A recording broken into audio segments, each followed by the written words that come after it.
నమస్తే, welcome to our channel. ఈరోజైతే కొంచెం ఆరోగ్యానికి సరిపడా ఆకుకూరతో పప్పు అనేది ప్రిపేర్ చేస్తున్నాను. ఇది తోటకూర అండి, సన్నగా లేతగా ఉంది. తినైతే మంచిగా ఏరి శుభ్రంగా కడిగి పెట్టేసుకున్నాను. ఇందులో ఇసుక అనేది ఉంటుంది కాబట్టి చాలాసార్లు కడగాలి.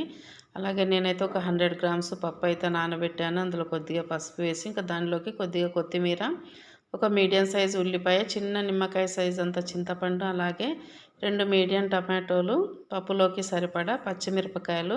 ఇవి ఘాటు ఎక్కువగా ఉన్నాయి కాబట్టి నేను కొంచెం తక్కువే తీసుకున్నాను. ఒకవేళ ఘాటు తక్కువగా ఉంటే కనుక కొంచెం ఎక్కువ వేసుకోవచ్చు. ఇప్పుడైతే శుభ్రంగా కడిగి పెట్టుకున్న ఆకు నీరు లేకుండా తుడిచి ఇందులో పప్పులో వేసుకోవాలి. ఇంకా కొందరైతే మామూలుగా తాలింపుకు ఆకు వేసిన తర్వాత పప్పు ఉడకబెట్టేస్తారు కదా, నేను అలా కాదు, ఇలా కుక్కర్లోనే కంప్లీట్గా మొత్తం వేసేస్తాను.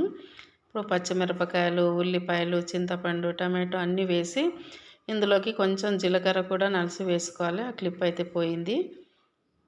వేసుకున్న తర్వాత ఇది మూత పెట్టేసి స్టవ్ పై పెట్టేసి ఒక 4 విజిల్లు వచ్చేంత వరకు పెట్టుకోవాలి. ఎందుకంటే చింతపండు వేసాం కాబట్టి 4 విజిల్లు రావాలి, లేకపోతే మామూలుగా 3 విజిల్లు అయితే సరిపోతుంది. 4 విజిల్లు వచ్చింది, దింపేసుకున్నాం కదా.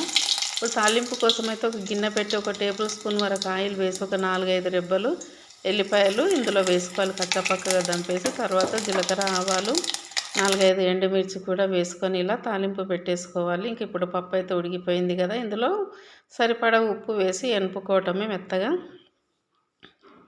ఎనుపుకున్న తర్వాత ఈ తాలింపు అనేది అందులో కలిపేసుకోవాలి. ఇంకా పప్పు అనేది రెడీ అయిపోయింది. ఇంకో బౌల్లోకి సర్వ్ చేసుకోవటమే.